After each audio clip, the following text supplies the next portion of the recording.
What's going on, everybody? Welcome back to another episode of the Book Binge on the King Crusoe YouTube channel. This week is episode 35, and this time we are ranking the entirety of The Dark Tower by Stephen King. I'm just holding up the empty box because I've got the book stacked up over there. But yeah, this is my 9th Dark Tower video. Not quite in a row, but I covered books 4 through 8 in the entirety of the last couple months. So there's been a lot of Dark Tower content the last couple months. And this is all out of a total of 10 Dark Tower videos that are going to be on the channel. Now, I know I mentioned in the review last week that I kind of forgot about that. It was the 8th and final Dark Tower review, but I will actually be doing a re-review for the Gunslinger in a few weeks from now. So there's going to be one or two things in between. I don't want to make the next Book Binge episode after the next reading wrap-up and whatnot to be another Dark Tower review, but I will be covering the Gunslinger again in October because I think it's worth re-reviewing, even if that's a pretty short video, just because I did reread it after finishing the series, and there are a couple other things to say about it. Although I'm kind of saying most of those things in this video, but whatever. I've already kind of decided the schedule, so things will be fine how they are. Anyways, let's talk about the full series in a ranking in context of spoilers. Reviewing the late entries of the series, particularly books 5, 6, and 7, basically, from Wolves of the Collar through the end, was actually really difficult to do in a spoiler-free format. Now, that's led me to assume that for future series that I cover in long form when I review each book, I'm probably going to do a section where I have spoiler-free and then do a little bit of spoiler talk at the end and do something like that so that I'm not in this specific type of dilemma. And with that being said, it should be made very, very clear here at the very start, this video is heavy spoiler discussion for all of the books in the series. If you have not read the series, this video is not at all safe for you to watch. I know rankings like this are typically made spoiler-free for people to be able to watch when they haven't read the books just because they're maybe interested in the series or something like that. But as a result of the way that I reviewed the books, yeah, I want to be able to talk spoilers, so I'm making this ranking a very spoiler-filled episode. So I know that's a very long way of saying spoilers ahead, but I have to make that very clear that there are massive spoilers for the entire series. So let's begin with the number 8. The number 8 spot. Something had to go at the bottom, and I think it was pretty clear which one it was going to be. That's Song of Susanna. There are a couple entries that I've seen some people rank this above, but for the most part, this is pretty much the bottom of the series for most people as far as I've seen. And I think that's kind of objectively so, because this book is an incomplete book. It doesn't even have a climax. The ultimate build-up leads to nothing with all of the storylines. All of that is instead resolved in book 1 of part 1 of Dark Tower, which is the final book of the series, which is not something that I'm a fan of in the sense that this book would have gone from a middle-of-the-road 3-star rating for me to an easy 4 stars if part 1 of the next book had just been at the end of this. The fact that it did not have that climax to resolve those 3 storylines that are going throughout this book is really disappointing and honestly kind of stupid because there's no reason why it shouldn't have been that way. And even with that being said, the pacing of the book is generally pretty messy anyway. The 3 different storylines between Jake and Callahan, Eddie and Roland, and Susanna and Mia were all fine, if not really good on their own, but somehow the balance between them didn't really work for me. Susanna and Mia's storyline did the most damage on this front. For some reason, the sections talking about these two specifically felt like a slog compared to the other storylines. Maybe it was kind of the convolution of certain things because Susanna's sections did get pretty weird at times, but I don't really know for certain. Since most of this book was about Susanna's arc, it being the weakest meant that it kind of had a lot of meh to bring down the really good stuff, such as Eddie and Roland's storyline, which was easily the best part of the book for me. And speaking of the best part of the book, I didn't think that the meta stuff was bad. I know some people have huge complaints about the fact that Stephen King inserted himself into the series, and I can totally see it. I'm somebody who doesn't like fourth wall breaks, so having something as meta as an explicit author insertion into the series is pretty questionable thing to do. But for some reason, the way that this worked for me was really good. All of the stuff with all of the stuff with Eddie and Roland in general, especially, is one of the reasons I can say I still pretty much enjoyed this book, since there's not a whole lot else going for it other than that compared to previous entries. Number 7 in the ranking is going to be Wind Through the Keyhole, book 4.5 of the series, kind of the insertion into the series that Stephen King wrote several years after finishing the original 7 books. Now, there's honestly a pretty big gap between Song of Susanna and this one for me, because I really enjoyed Wind Through the Keyhole. This is one of the few books in the series that I've seen people rank Song of Susanna over, because it just feels unnecessary, and I can see that. But for some reason, I don't really hold that against it. Just what was done in this book really worked for me overall. It does fit in rather jankily. Is that a word, jankily? It's rather janky the way that it fits in between Wizard and Glass and Wolves of the Kala, and it does introduce a couple new world building elements that weren't used in the rest of the series in kind of the additional lore, but I did really enjoy all of this stuff, and the way that those world building elements and lore were utilized throughout the book. I'm having struggles speaking today. I am sorry. The way that those things were used and utilized throughout the book were really good and satisfying to me. I loved most things about this, but I will admit it can be a bit much after Wizard and Glass, given that Wizard and Glass is basically entirely a flashback for the majority of it, and this is as well. Number 6 in the ranking is going to be book 2 of the series, that being Drawing of the Three. Now, this book was really good before you hound on me for having it this low. But for some reason, I do have a kind of weird grudge that I hold against it. Maybe that would be satisfied if I reread this book. But I don't know why. But the first couple chapters in like part 2 of the book, which was bringing Detta slash Odetta into the book, for some reason, those first couple chapters of that section really irked me. And I mentioned that in my review for the book. So I have some weird kind of mental grudge that I'm holding against this book that makes it this low, but it also just, to me, in my mind, doesn't really compare to the heights of some of the other books. The satisfaction of the immediate foreshadowing from the gunslinger while subverting expectations was really good, though. Even though this book is really low on this list, it is very, very good. And to be clear, the kind of subverting expectations is kind of a buzz phrase, I guess, nowadays. And in a lot of ways, that's usually not a good thing, because subverting expectations is usually just going against what the reader has discovered or interpreted and ends up kind of going against what the entire series was trying to build, but this did that in a really good way, with the phrase "death but not for you, gunslinger" being the drawing of the third, as foreshadowed from the gunslinger, was really good and super vague, so the way that everything was able to pay off in that manner just kind of worked for me. Drawing of the Three introduced Eddie as the best character in the series besides Roland. I kind of love those two equally, to be honest. It brought in Susanna as a kind of split personality crazy person, which is very important for threads that continue throughout the entire series, especially introduced in the next book. But this book also brings in kind of a dilemma with Jake that becomes immediately important in the next book, that being that he's simultaneously both dead and not dead.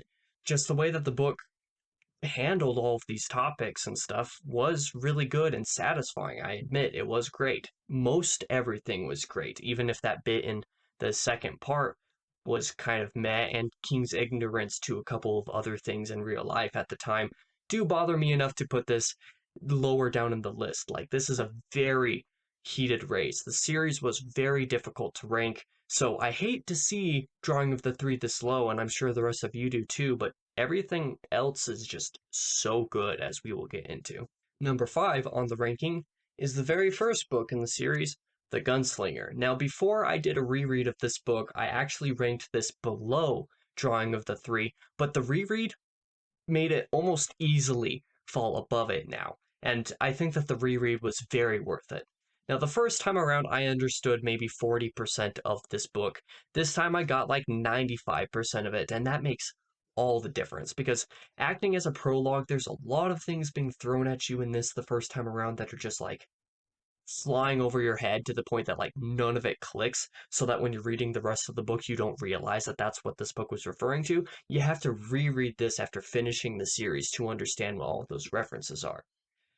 The foreshadowing of this book for the end of the series and many moments in between in different books was absolutely crazy. Even just the general references that were made were really good. Like, there's at least a few references in this to every single other book in the series, if not like a half dozen or more to certain entries. It's crazy how many times this references or foreshadows events coming in the next books, and all of it just flying over your head the first time, just trusting that you'll reread it after finishing the series and actually catch all of that stuff. It is crazy. Doesn't quite match the heights of later entries, but I think it is very worth being here. And sorry for my voice, by the way, guys. I've already done a lot of talking today, and even though this is the only the second video in a row that I'm recording today, and only the second video that I plan to record today, my voice is crazy. I didn't expect it to get this hoarse, so hopefully it doesn't sound that bad. But anyways, moving on to number 4 on the ranking, and I will put The Wastelands, which is book 3 in the series. Now, this was kind of complicated for me to rank because this book and what comes in at number 3 are pretty much interchangeable with each other. And when I say they were pretty much interchangeable, I really mean that. And I switched them back and forth probably a dozen or more times before actually making my ultimate decision as to why I have them placed where they are, and we'll get to that in just a minute. A lot of people have this ranked as their number 1 in the series, or if not, it's number 1 or number 2.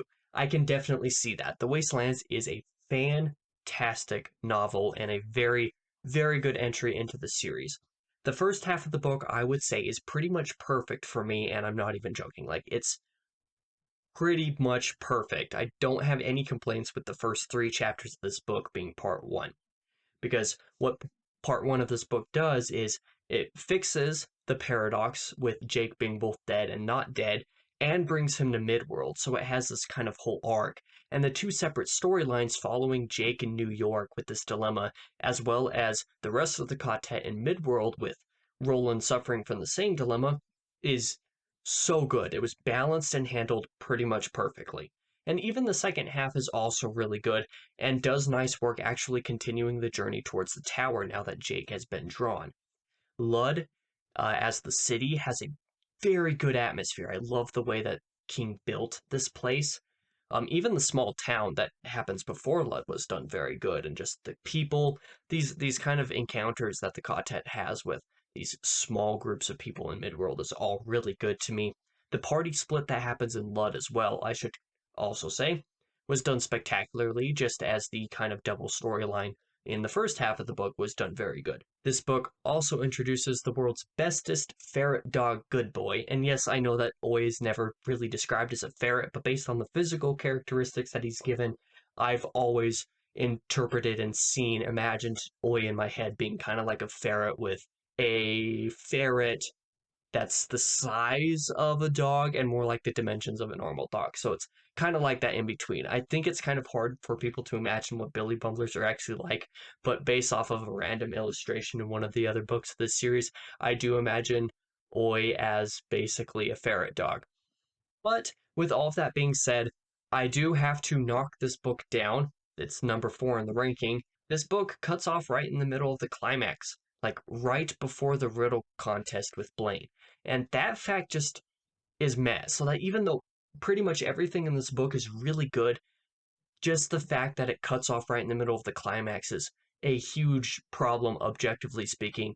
But to conclude the section about the Wastelands here and move on to the next entry, I cannot in good conscience put a book that has like half or maybe even less than half of a climax in the top 3. That just feels wrong. That's why I made my ultimate decision. And at number 3 in the ranking is Wolves of the Call. Like I said, basically interchangeable with the Wastelands in terms of quality. I flipped these two back and forth. The beginning of this book is really good. The prologue is fantastic, and then parts 1 and 3 are both absolutely perfect. The town building, the climax was great, the atmosphere, the sheer amount of callbacks that occur in it, calling back to and continuing certain elements introduced in Drawing of the Three in the Wastelands was also all really good. And there's even a scene in this book that references a very particular moment in The Gunslinger that can be found, and I thought that was really cool while reading it.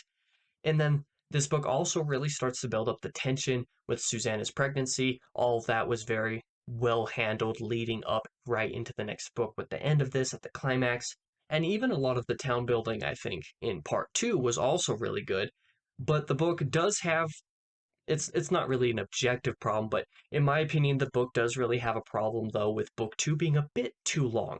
I think Father Callahan's three-part tale is a bit too drawn out for what it needed to be, and I guess you could say that a couple of the other town stories could have been 5 or 10% shorter. I didn't mind those, I just thought that Callahan's went on a little bit too long, which I think might be a hot take, but I don't know. But this book was nearly as good as the rest, if not for part 2 being a little bit sloggy, a little bit too slow, like maybe 50 pages too long or something like that. Other than that problem, this book is nearly as good as the rest. Number 2 in the ranking, this might come in as a little bit of a surprise for a couple people, but it is Wizard and Glass, book 4 in the series. Some may be surprised to see this here because this was my favorite book in the series for a while since I had read it. It finishes off the arc that was supposed to be finished in the Wastelands, and I just mentioned earlier when I was talking about that book, I admittedly wasn't as hot on the riddle scene as most others were, but overall this book was fantastic besides that. I was slightly underwhelmed by the riddle contest, but I wouldn't even say that it was bad. It just wasn't quite as good as I was expecting it to be. The end also comes up with part 4 with Randall Flagg and some references and story beats that kind of mirror some things in Wizard of Oz. I thought all of those references and that imagery in part 4 was really cool, but none of that comes even close to what is actually the best part of this book. Parts 2 and 3. The whole flashback Roland tells in Wizard and Glass is 10 out of 10 perfection, and it's not even close for me because everything about it was just unbelievably good. I loved it so much. I mentioned in my review of this book specifically that I really connected with the themes and the story of the flashback because of my own personal experiences as a teenager, and that remains true thinking about it. And if I ever reread anything about the Dark Tower now that I've gone through and reread The Gunslinger, if I were to go through now and reread anything else, it would absolutely be to read parts 2 and 3 of this book as an independent tale because they are just amazing. Just unbelievably perfect, raising the entirety of the book into its own league. Like, this is miles higher than Wolves of the Kala in terms of how good it is. But obviously, there is still one book left to rank, and I think a lot of people who, if you've been paying attention to what the list has been like, might be very surprised by this. Because number 1 in the ranking is book 7 of the series, The Dark Tower. Now, my review on this that I did last week was really short because I couldn't really talk about it without getting into spoilers. It is very hard to express my feelings without just talking about everything. And yes, I know, I can't really believe that this is in this spot either. When I had just finished it, I was like, this might just be number 2 and Wizard and Glass remains to be number 1. But I think about it more. The more that I think about this and the more that I write about it and express my feelings towards it, surprisingly, it very easily overcomes Wizard and Glass for me. Now, part of this was because I was so sold on the fact that Song of Susanna and this book were not good or were disappointing for so many people. I fully expected for this, as I mentioned last week, to be in the middle of the pack for the whole series, if not a little bit lower than that. But here we are with it at number 1. Now, let's kind of go into kind of the, not necessarily the play-by-play, but kind of the part-by-part, I guess. Even though I do think that part 1 of this book should have been in Song of Susanna, and Song of Susanna would have been so much better off if it had been, it was also really good here. The quality of this book would not have been decreased, or even really increased whether or not part 1 was in it or not. So I do enjoy that, and finishing off those arcs was so satisfying, and it felt really nice to have the quartet all back together again, and even the end of part 1 using Mordred as a way, or rather, let's word this in terms of wrestling, even though I don't actually watch wrestling. Stephen King uses Randall Flagg as a way to put Mordred over, meaning that Randall Flagg is kind of this huge villain, this villain that is up there in the rankings for a lot of Stephen King villains, for a lot of people, and using Mordred to be able to kill Randall Flagg just like that in the blink of an eye, basically with no problems, no struggle with it, does a very good way of putting Mordred over as making him seem like a very powerful being. I thought that was really cool. But then moving on to part 2 of the book, the arc with Blue Heaven, Blue Haven, I don't remember for sure. Moving into this arc and saving the beam, the whole quartet saving the beam, this was so epic. I loved part 2 of this book so much. It was incredible. It was like the climax of the first major series arc happening here, and that was really good and really satisfying. And I hate that Stephen King killed Eddie in this part of the book, but it was still perfect. And then moving into part 3, finishing the arc with the meta moments, Stephen King being inserted into the story. This was also fantastic, saving him from the van accident so that he could finish the series and thus save, the Dark Tower, save existence in its entirety. This was also all really cool. And similar to part 2, this feels like another major series arc, the second of them being done, saving Stephen King. I thought it was also perfect. I again hate Stephen King for killing Jake in this part, but it was still perfect. And then moving into part 4, being the traversal of Roland and Susanna and Oi through Empathica, and finishing the kind of smaller book-contained arc of Bewaring Dandelo, or however you pronounce it, / Odd Lane, as warned by Eddie and Jake right before both of them died. This all culminated really nicely as well in kind of its own self-contained thing before moving into the entirety of the series arc. Introducing one final character in this section as well, the artist, was a pretty ballsy move on King's part, but it worked very well. The atmosphere with the freezing and the snow and the torture of the travel itself was sold incredibly, and there's a very nice horror moment as well that I think happens at the end of part 4. I don't remember for sure. No, it would have been at the beginning of part 4, I believe, with them traveling under the Castle Discordia. I may be remembering some of that timeline a little bit wrong, but everything was so good in this part as well because I just loved this entire book. And then we're moving into part 5. There's so much payoff in this part, and King did everything so perfectly in this regard to me, and it's going to sound a little bit strange, but let me kind of try to go into it. I thought that the way that the artist existing to and being able to send Susanna into another world, her insistence that she shouldn't be able to see the tower, it was just all beautiful.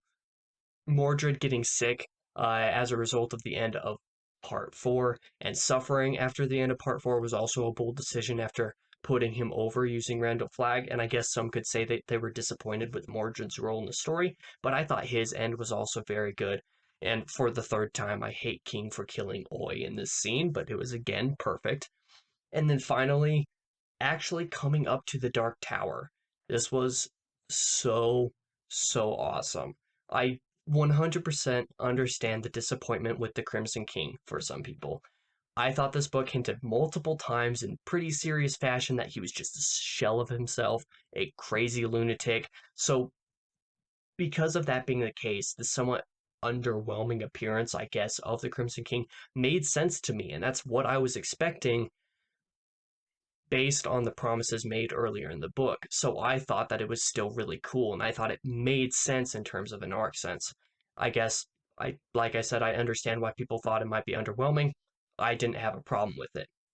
And besides using the artist after just being introduced and sending Susanna away to erase the Crimson King after constructing the door through which Susanna makes her way into another world, just kind of had this yin and yang kind of self-contained arc to it that I thought was also really beautiful. That was really epic to me.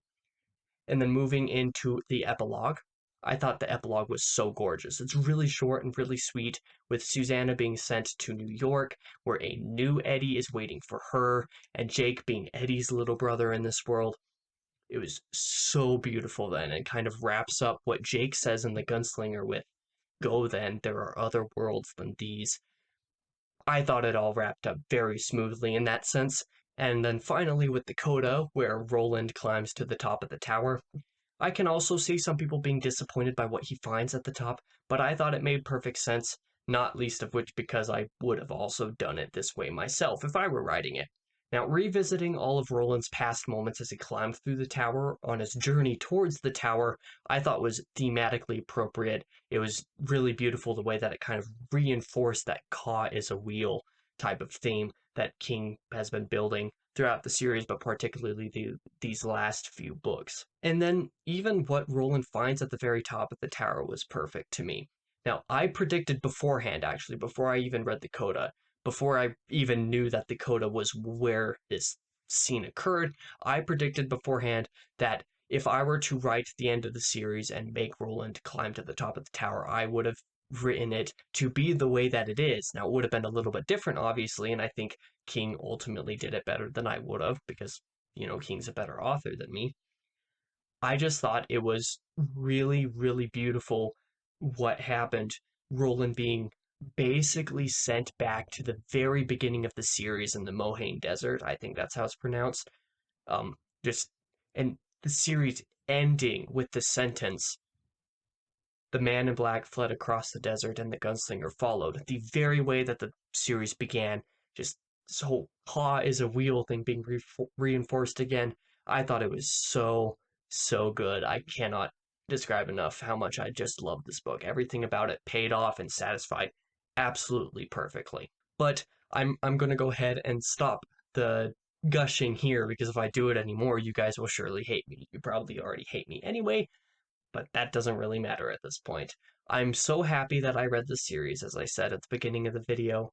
Even if there are some issues with it, some pretty major ones at places with book endings especially, I loved this series, and the final book made everything in the journey so worth it for me. And since the end of it leads right into the Gunslinger, I decided to reread the Gunslinger to make more sense of it, and just as I mentioned, that made that even better. Just everything about the series just reinforces itself as being this really great journey. If I wanted to, after rereading The Gunslinger, I could have easily gone through and reread the entirety of the rest of the series because I was so hype about it. I can't justify spending the time to do that, and I would probably get really sick of Dark Tower by the end of that second journey, but I still thought everything was just so beautiful. Anyways, I am going to end it there, though. I hope you guys did enjoy my coverage of the series. I will have another video coming out in a few weeks re-reviewing The Gunslinger in a really short re-review.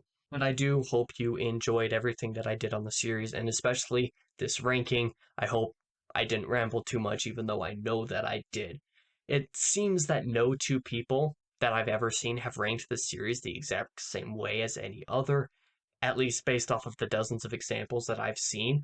And it's crazy that it can be that way, that there can be so many people who feel so differently about the different books and rank them in such a different manner from each other. So as a result, I would love for you to rank down below in the comments how you would put these series in this kind of a ranking yourself.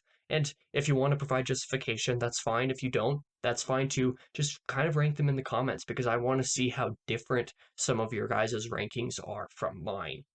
But now we come to the end of the video. Check out seasonalproductions.com just as always for all of my YouTube and writing content all in one place.